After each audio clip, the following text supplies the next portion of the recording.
So, this is a media mate, and it contains a bunch of 5 1/4 inch discs. There's a lot of classics in here, including Wolfenstein and Beyond Castle Wolfenstein, which inspired us later. And just behind that is the game, Karateka. Love it, it's so good. I remember seeing Karateka and wanting it and then not have enough money to buy it. But I think I saved up some money and I eventually went back and got it. I was sold on the box artwork alone. Kind of told a story. I remember the illustration was really well done. And again, just kind of told a story of what that game was. And yeah, eventually I picked it up and started playing it. When I first loaded it up, what I expected was something down the lines of Karate Champ or similar head-to-head beat-em-ups. Instead, what I got was a cinematic experience. That's what blew my mind, right? The fact that it started with, a text crawl, right out of, which to my mind, that was right out of Star Wars, right? That cinematic experience is the thing that was just amazing, right? It was the most movie-like experience I'd ever had in a video game at that point. It really felt like, you're a karate hero in a movie. That's fantastic.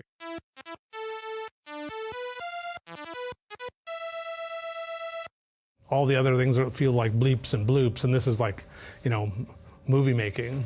It was amazing. Yeah, I was just very impressed by the fluidity of the animation. And the kicks look great.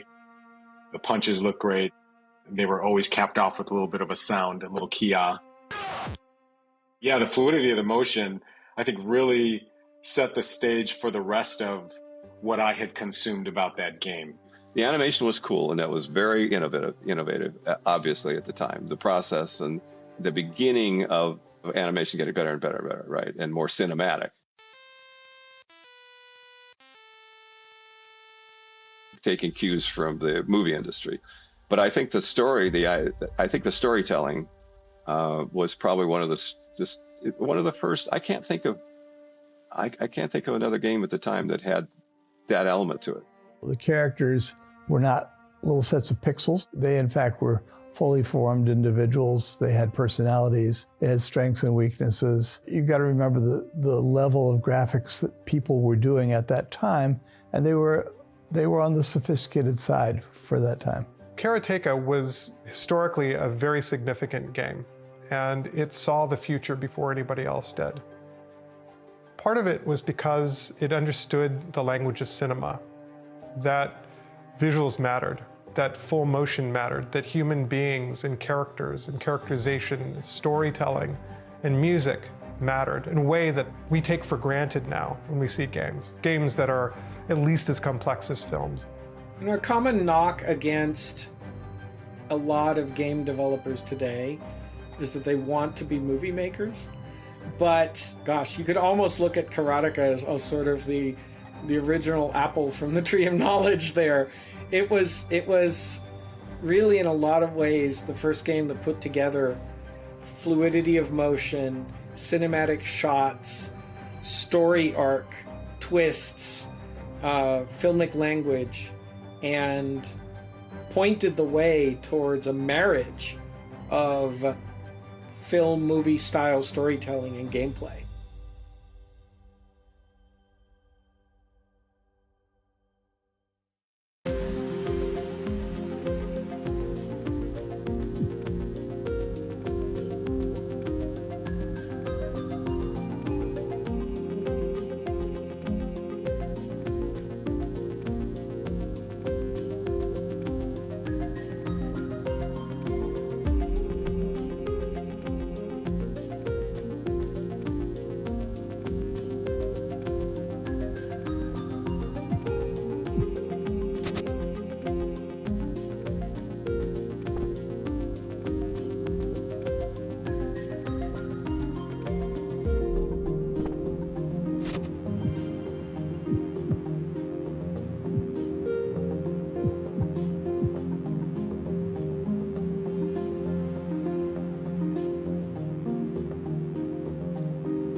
you actually got started when you kept going to the local arcade and you kept borrowing quarters to put in the arcade machine to do, what was it? Not Star Wars.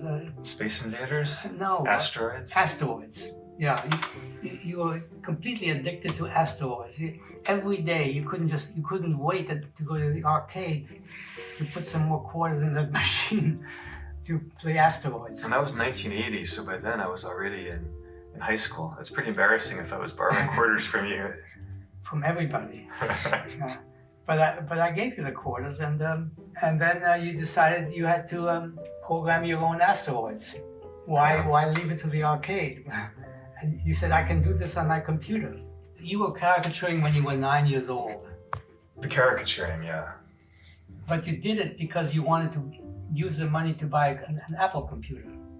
The way I remember it, I was 12, 13 years old. I was doing the caricatures, I was doing the Cookie magazine, you had my Mad magazine parody. And really I wanted to do comics and animated films, but this was before computers came along. So I think if the Apple II hadn't been invented when it was, I probably would have just kept on making comics. Okay, but I remember that you went to those street fairs, to those town fairs, to earn money to buy yourself an Apple computer. Yeah. I mean, I didn't know what the money was going to be for, but it was, at least in the beginning. Yeah, but later on, you were definitely trying to save up I think you needed $900 to buy an Apple computer. Yeah, $1,200. $1,200. That was the price of a 16K So, Apple II.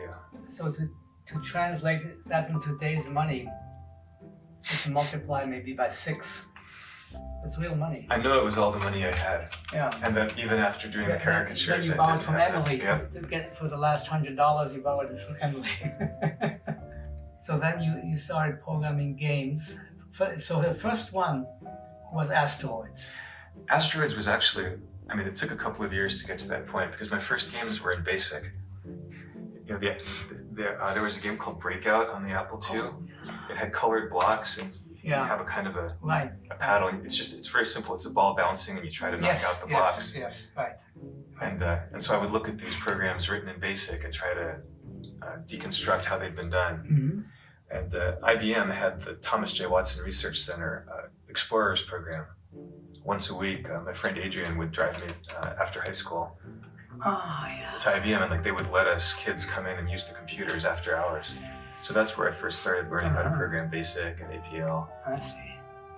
And then with the Apple, it had BASIC, but it also had machine language, which was more of a mystery. It took longer to learn that. Yeah.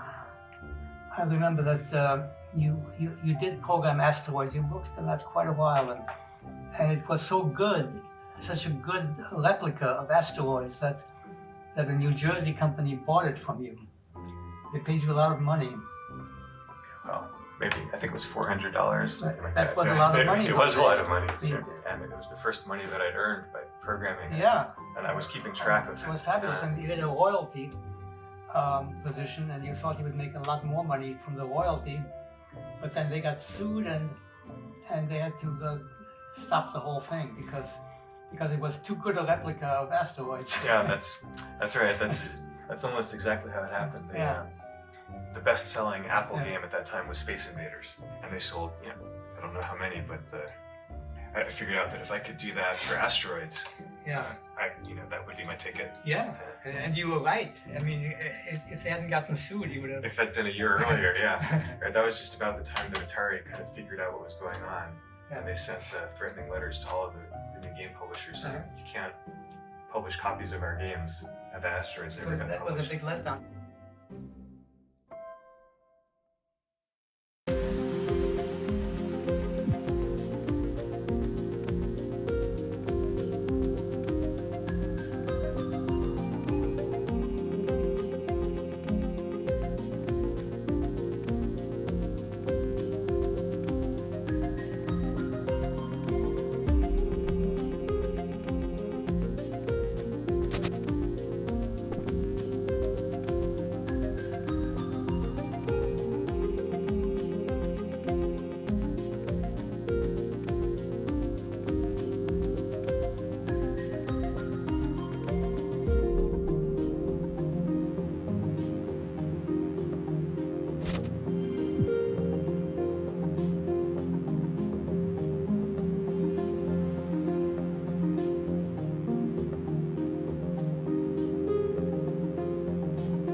Jordan was from a different world when I met him. I don't think I ever heard a single college-related story from him. He was in a different world. I think college was just a place he lived.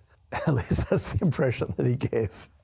What did you think about me making games? The fact that I was in college, but I was taking my computer with me and spending most of my time on these games. I always encouraged everything you wanted to do. I was indiscriminate. That's true. I don't remember you ever trying to discourage me or telling me that I should focus on my studies. In our family, that's what works best. People follow their passions, and that usually leads to a good result.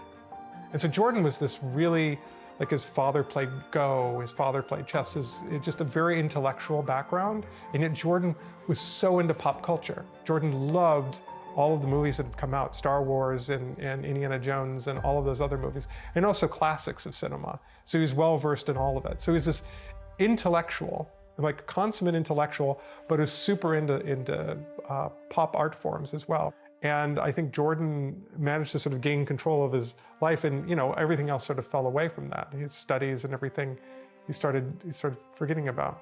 I mean, I was getting pretty bad grades my freshman year. I was struggling. I had to drop a bunch of classes because I was spending all my time programming games. Did you even know that? That didn't worry me because I knew that was common among high achievers. Same thing with Bill Gates, although I think Bill's departure from Harvard was involuntary. But a lot of these guys, they're just in too much of a hurry to get on with it and didn't want to spend any more time wasting their time.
You did another one which was called Death Bounce, right? Yeah, amazing. I'm amazed you can remember that. Yes, it was Death Bounce. Death Bounce, yeah. And it was kind of like Asteroids, but just different enough to be original. Instead of the asteroids, it was bouncing colored balls, like pool balls that ricocheted off the sides of the screen. So what happened to that? Well, that was the first game that I sent to Broderbund. Oh yeah. And I was in college. I was in my dorm room freshman year when the phone rang, and it was Doug Carlston, the president of Broderbund, saying, "Thanks for sending the that sent the game on a floppy disk, in the mail." That's how he did it then. He was in college, and by his own admission, spending a lot more time learning to program than studying sociology or whatever it was he was majoring in down at Yale. He sent, I think his very first submission was something called Death Bounce.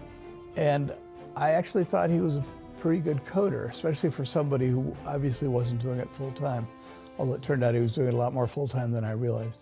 And he said, it's well programmed, you're a good programmer, but this game is just a little bit old fashioned.